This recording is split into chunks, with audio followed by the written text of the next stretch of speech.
Welcoming you to the Leela podcast, a place where you can discover all things Osho Leela. You'll get to meet the community, learn about community life, and listen in as we share about our upcoming events and workshops from the perspective of the facilitators and the attendees, supporting you to find your way to Leela.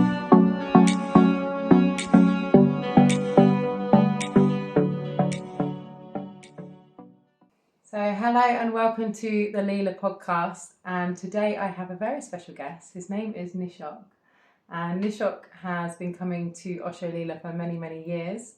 He is a Sannyasin and spent time with Osho, I'm presuming, actually. I don't even know this. I'm looking forward to know a bit more. And yeah, he comes here with friends, Prabuddho and Chinmaya and many musicians and Archan, and they together create this amazing Osho Meditation Retreat, which the next one is actually in December.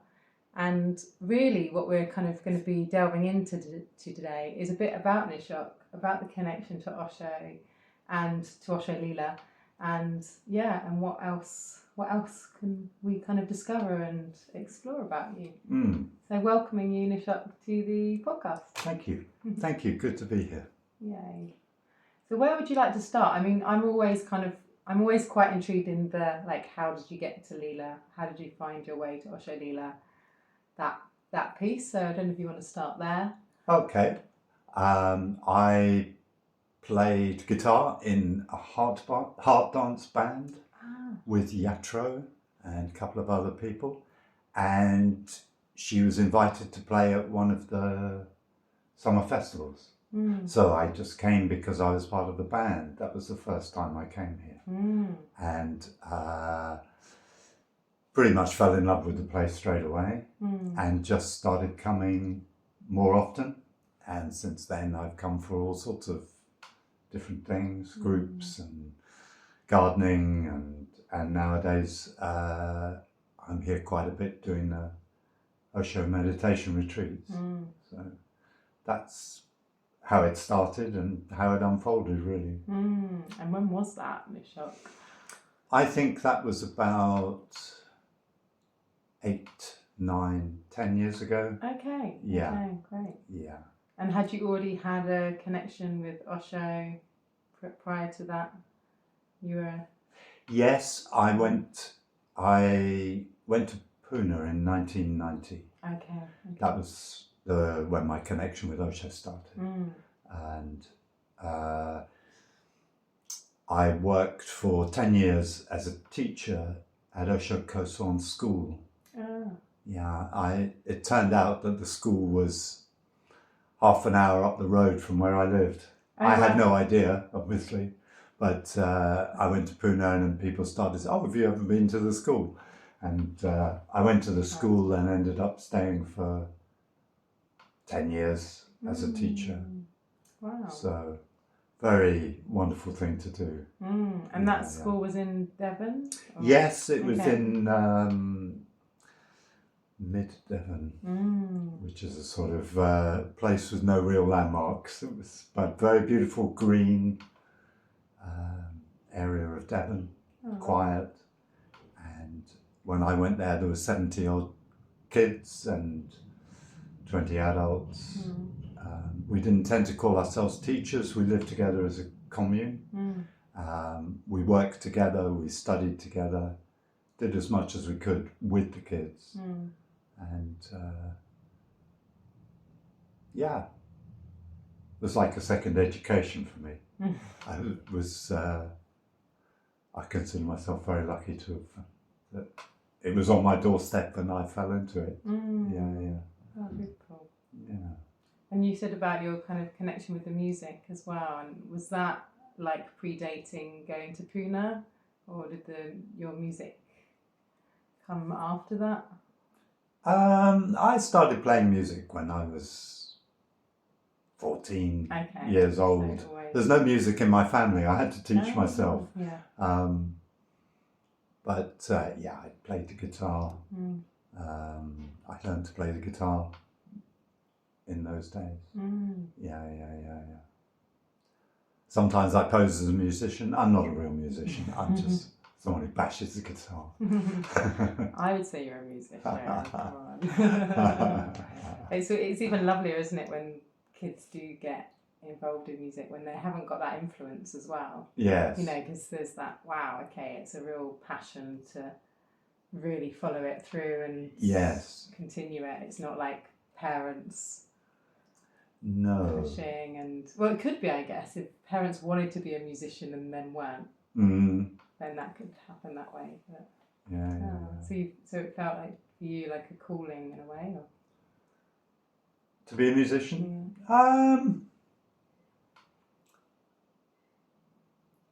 I'm not quite sure why I started. I loved it. I used to hear my brother's music around the house, and he was really into sort of singer-songwriters.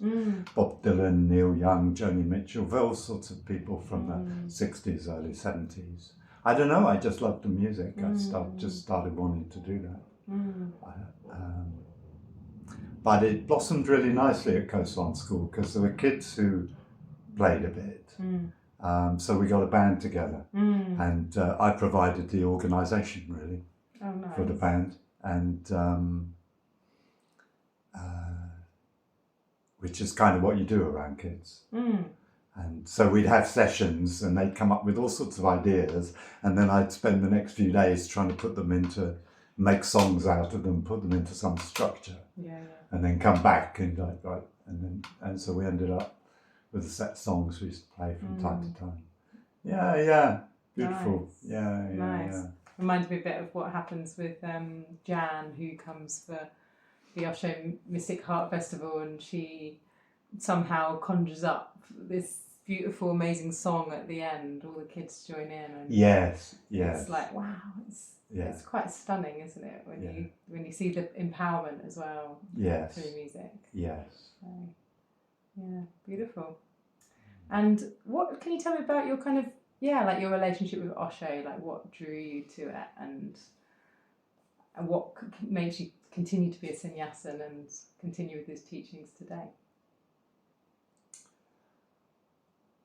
So the thing that first interested me was when an old friend of mine came back to the UK, having been travelling, and had come across Osho, become a Sannyasin in that time. And meeting them after a few years, I noticed something had changed in them. And what had changed was, like, they used to be a little cynical. Now they were kind of positive about life. They had been kind of glass half empty person. Now they were a glass half full person. Small changes in a way, but just a kind of light around them, where before there'd been a kind of cloud. I don't know, something about that intrigued me. They gave me a tape of Osho speaking, and I had a job that involved a lot of driving for a couple of weeks. So I set off in a car to drive all over the country for a couple of weeks, and just put this tape in to see what it was. And I think, and it just blew me away. Within a couple of minutes, I was totally blown away. I'd never heard anyone speak in such a straightforward manner about life, but also with so much, I'm not sure if I'd have said this at the time, but what I see it as now, so much love in what they were putting out. I studied English literature at university, and I studied English literature because I thought it would answer questions about who I am, questions about life, questions about the meaning of life, things like that. I studied that. I passed with flying colours, but it didn't really teach me the things that I had gone to find out. Hearing Osho talk for just a few minutes, I felt I'd gone beyond anything that had happened in that course. So I was just hooked. I was just totally hooked. I'm still hooked. I just,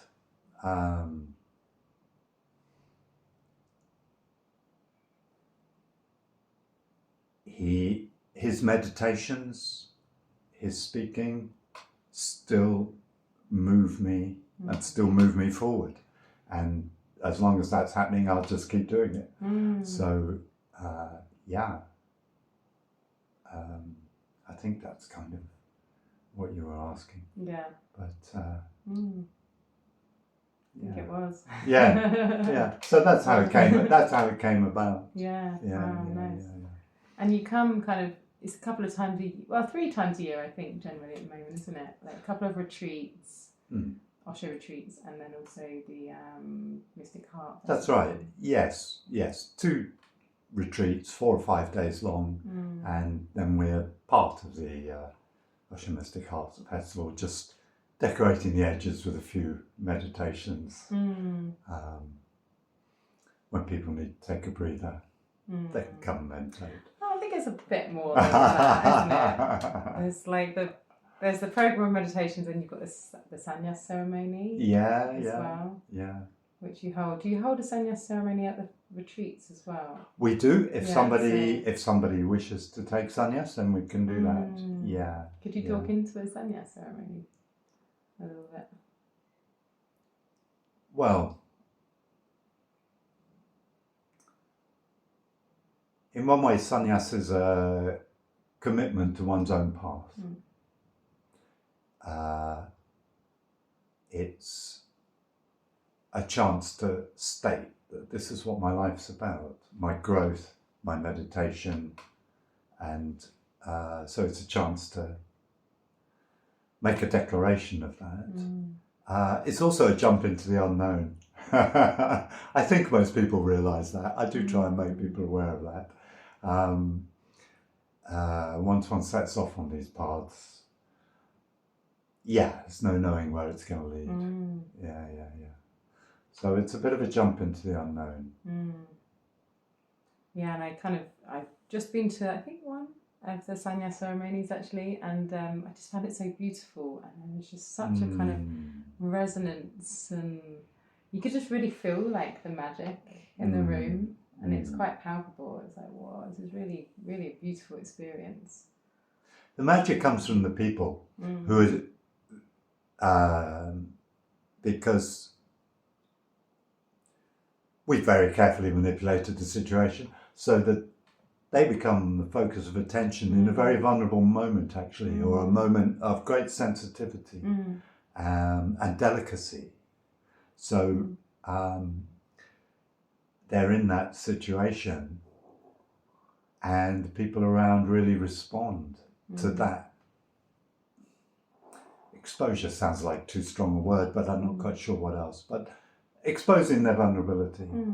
And, it's not easy to say in public, the primary commitment in my life is to my own spiritual growth, my own personal growth. That's not something people say generally most of the time. More often we talk about the weather and the football, or in my case, the cricket, whatever else.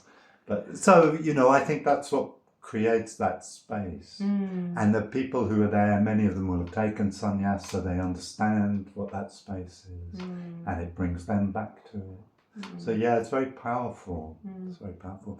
And we are totally blessed because of having the musicians we have, because they are very experienced, deep in meditation and Osho. They can read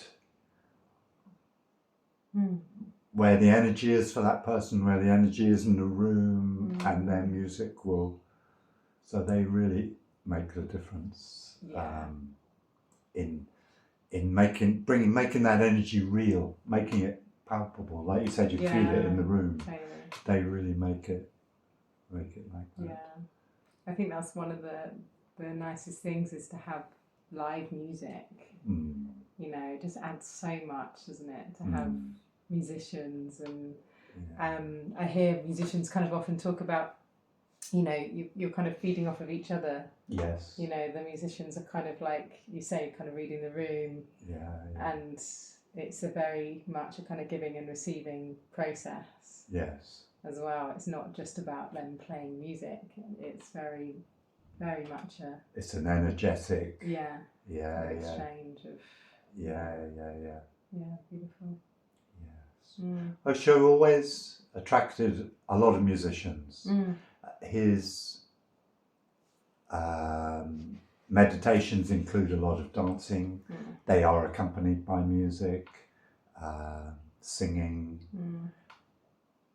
because music is such a key element in celebration. And celebration is something, if you pick up an Osho book, you won't read many pages before you come across the word celebration. To him, that was part of the, meditation's all very well, but what's the point? Yeah. One of the points is to contact that joy that we all have inside us.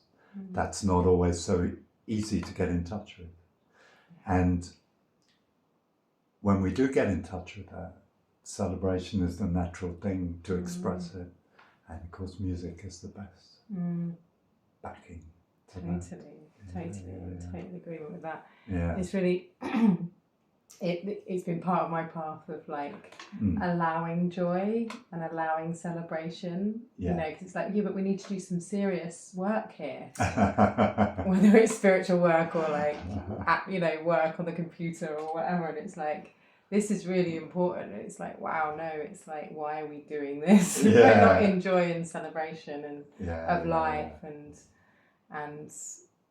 gratitude as well. And it's what I love as well about the Osho Meditations, like you said, there's a lot of it, is the fact that it is the active parts, the shaking and the dancing, and gibberish is my favourite thing. I love it. I really love gibberish, because the whole process of meditating is so kind of stoic, isn't it, and difficult for people. So for me, it was just like such a delight to find the meditations, because I was like, this makes sense to be moving my body first, before finding the silence. But I'd love to hear your take on the meditations or any favourites. Well, I think your take on it is absolutely perfect. In 2024, the idea of movement in meditation, the idea of celebration and so on is not so radical. But when Osho first started proposing this in the 1970s, it was very radical. Meditation was very... The traditions we'd inherited in meditations tended to be austere, serious, pretty much dominated by men. The kind of picture I have from when I was younger is, sort of a bunch of gloomy looking men in a darkened room, sitting there kind of grumbling quietly to themselves, something like that. His vision of meditation is quite different. For two reasons. One, was talking about this just now, about accessing our joy. But the second reason is, I've lost my thread. It'll come back.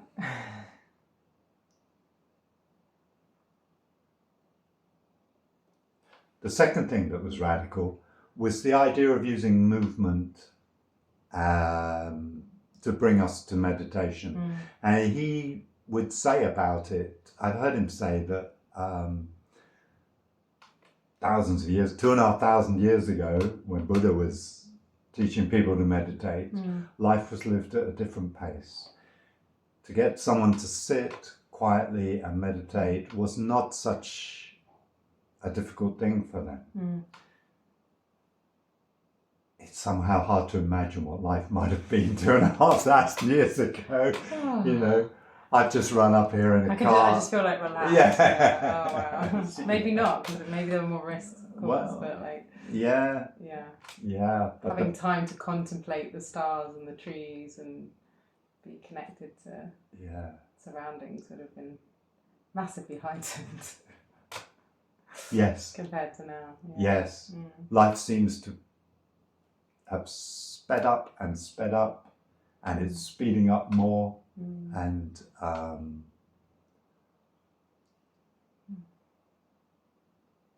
in that situation, our minds are just running at top speed. And you don't have to look far, and you get reports of how stressed, anxious everybody is in the modern world, because we're all trying to live at this incredible pace, and there's so much to achieve, so much to get on with. Nobody can keep up. Everybody's kind of freaking out. So in that situation, Osho said we need a different kind of meditation, because we need to kind of throw some of that excess energy out before we can relax, before the mind can settle, and we can go deeper into meditation.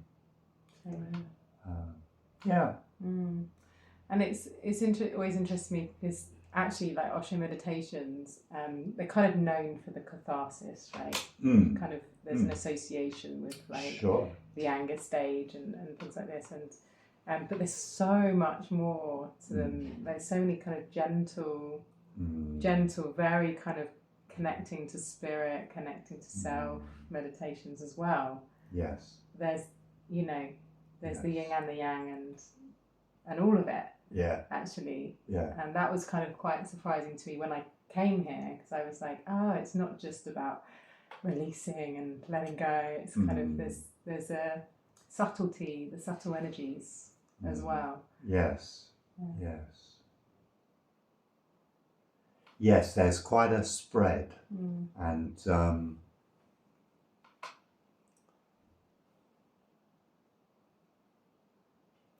30 years ago, I tried Zazen meditation, which is the Zen meditation, where you sit and you just stare, soft focus stare, sometimes at a wall, sometimes just into the distance. And that's it. There's no real instruction, there's no technique, there's nothing. And I just couldn't do it. It was a really uncomfortable thing to try and do.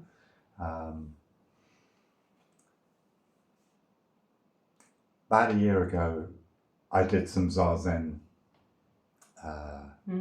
for a few days and found it the most beautiful. And it's what you were saying, it's the most subtle, the most delicate of those energy frequencies is the Zazen meditation. So yes, I think Osho does provide a whole range. And what we try and do in the meditation retreats is to make available as much of that range as possible. Give people a chance to try out different things. And also it means people who've never meditated before, people who've meditated for many years, there's something for all of them. It makes a good mix. So we try to make that range available when we do the meditation retreats. Yeah, and I guess the thing is, like, there's some meditations which people just like, not for me. Yes. Often and yeah. And there's also just having that choice, isn't there? When there is like because there's many different meditations throughout the day. Yes. And depending on what that person needs in the moment, they can tune into that and yeah. So tell me a bit about the structure of Osho Meditation Retreat. So we've got one coming up in December. Often they run a couple of times a year as well, but they follow the same kind of structure, don't they? Yes. Yes. Slowly our structure evolves, but basically it comes back to the structure that used to be used in the commune in the ashram in Pune. Yeah. So we don't go far away from that. Which means 3 of the meditations are there every day. The dynamic meditation first thing in the morning, Kundalini meditation late afternoon, and then the evening meeting, which is a meditation that includes video of Osho speaking, discourse, giving discourse. There's some other bits to it as well, but it's based around Osho giving discourse. So those 3 happen at the same time every day, all through the retreat. And then we try to include pretty much as many as we can of his other meditations. And we time them according to the time of day, really. So we do something fairly lively, like the dance meditation, Nataraj, the dance meditation. We do that kind of 11 o'clock in the morning, because that seems to be a good time to get that energy up. Yeah. In the mid-afternoon, we do something fairly quietish kind of meditation. So we try and follow the rhythms of the day. And then in the evening, after the discourse, we like to, well, get as crazy as we can, really. Have some kind of singing, dancing, meditation, and get more into that nighttime space and have a bit of a let go in that. Yeah. So that's the structure. And we include one thing each day. We do what I like to call a playshop. It's a workshop, but I don't like to call it a workshop. I've wondered about this because I've never been to one. I'm like, what is the playshop?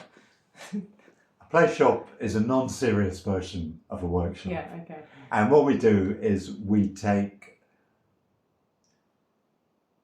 some of the other meditations that Osho has described, or techniques for meditation that he has described, but which he didn't really turn into a whole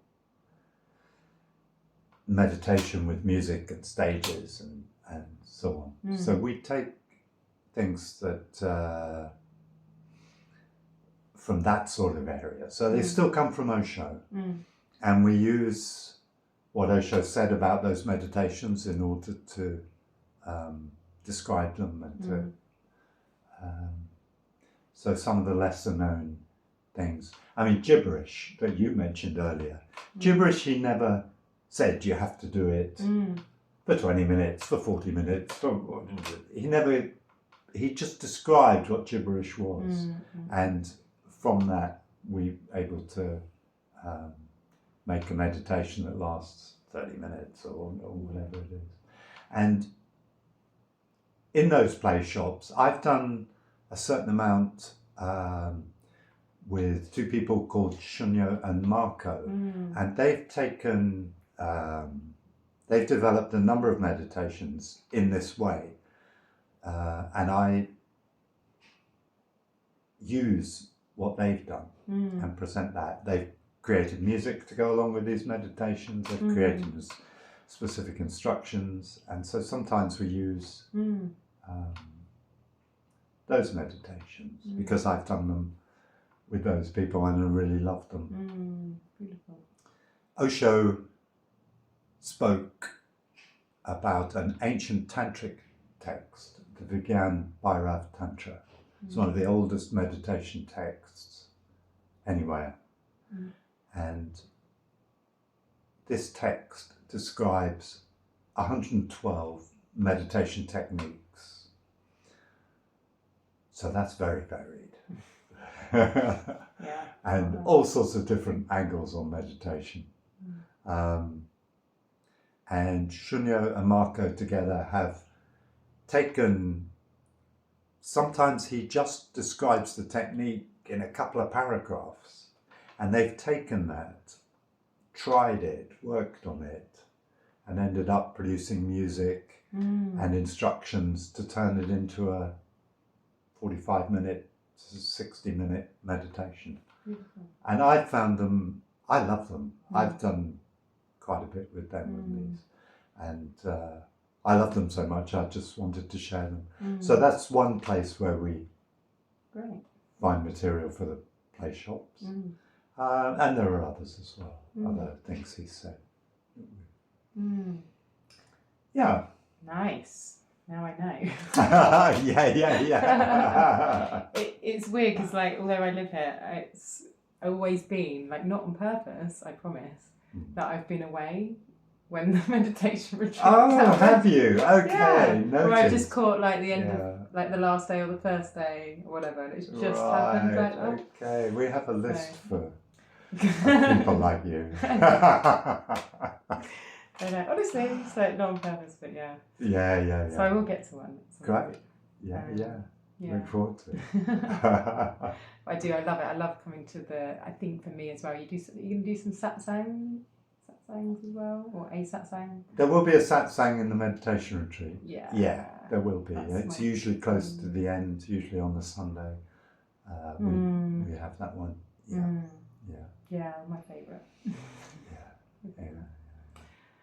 Do you think there's anything else that you feel would be useful for people to know about the retreat?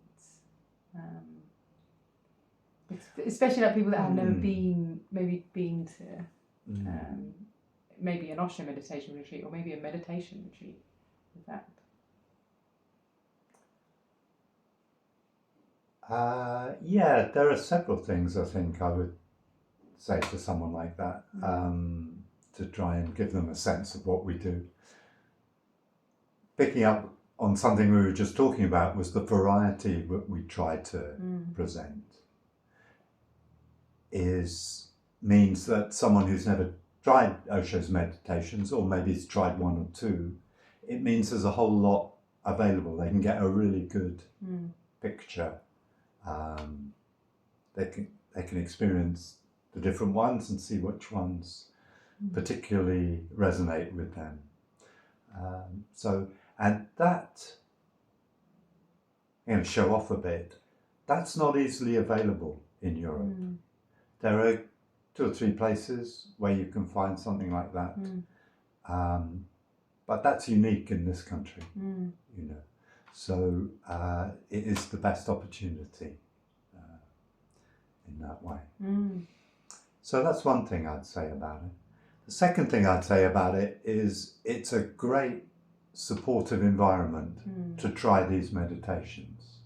Osho Leela itself is the perfect setting because of the people who are here and the way the place runs. It's the perfect setting to run a meditation retreat. We're always grateful for the place, the people, the food, the whole thing is perfect background.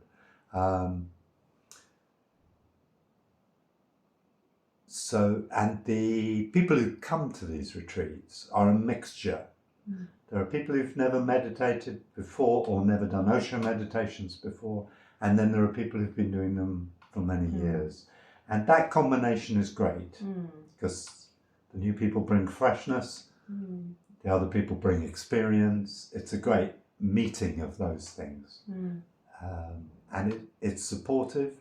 And the funny thing about meditation is totally a personal experience. Meditation is about going to that place that nobody else can or could ever go to. Nobody else in anywhere ever can go to. That place that's just you. And yet, meditation seems to work more powerfully when we do it together. Yeah, exactly. It's a contradiction, we find that over and over again. There's something about coming together, doing it together. A particular energy builds which supports meditation. So if someone hasn't tried meditation before or has tried different types of meditation before, that's one of the things that's on offer in the retreat. And it comes from the people who come to the retreat.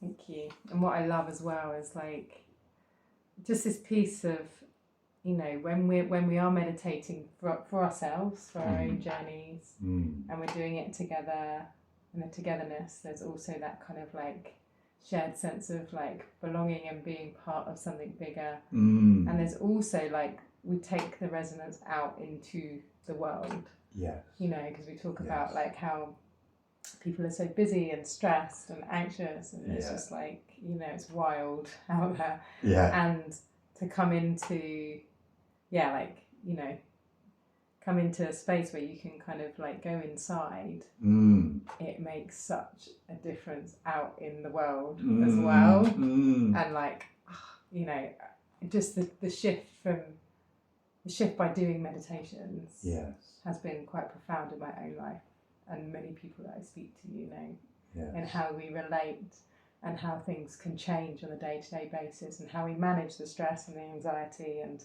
all of those things. It's like the toolbox, you know, so it's got this kind of very practical application in life as well, you know. It's like a beautiful way to kind of go inward for yourself and take it out into the world as well. So yeah. I don't even know quite what it is, but absolutely what you say. Something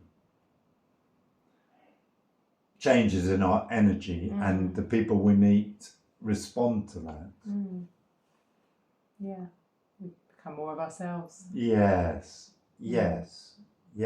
But that the effect on other people allows them to be themselves. Well, thanks for coming on to the podcast, Nishok. Yes. It's been a pleasure. It's lovely to get to speak to you and spend a bit of time together as well. And is there anything, last few words before we wrap up? I'd like to say something about the team that facilitates the meditation retreats. The first thing I want to say about the team is it's not about the team. It's about the people who come and participate. The team is only there really to do practical things, really just to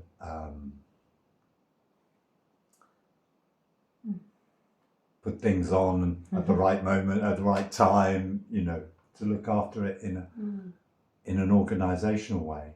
But at the same time, the people in the team are very experienced meditators. They've been trained in facilitating meditation. They are people who are passionate about meditation and what it's become in their lives. So they naturally share all that in the way in the way they are whilst they're running the retreat. It's a very experienced team. It's a very loving team, and we're there for people, and we're there because we just want to share. It's a pleasure to share something that has brought so much joy into my life, you know.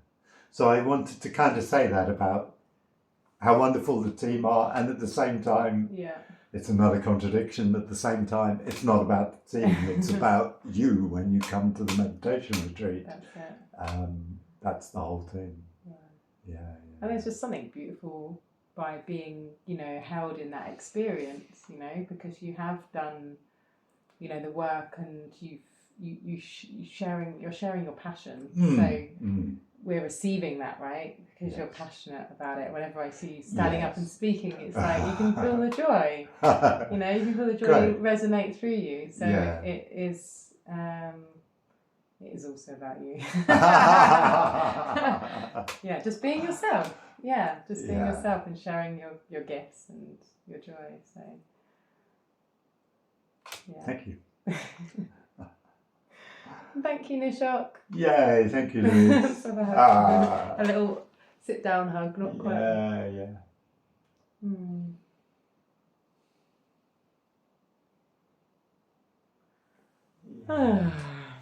So thank you for watching. If you are interested in the Osho Meditation Retreat, also next year Osho Mystic Heart Retreat Festival will be back as well. Just opportunities to really connect to the wisdom of Osho, and also meditate in a different way. And if you have any questions, anything like that, please put it in the comments below. you can go to our website www.osholeela.co.uk, where you'll find all the information on the upcoming retreats that we do have. And yeah, thank you for watching if you've watched this far. Yes, amazing. Congratulations. We hope that it kept your attention the whole time. And we'll see you next time on the podcast. Thanks for watching. Yeah, Bye. ciao.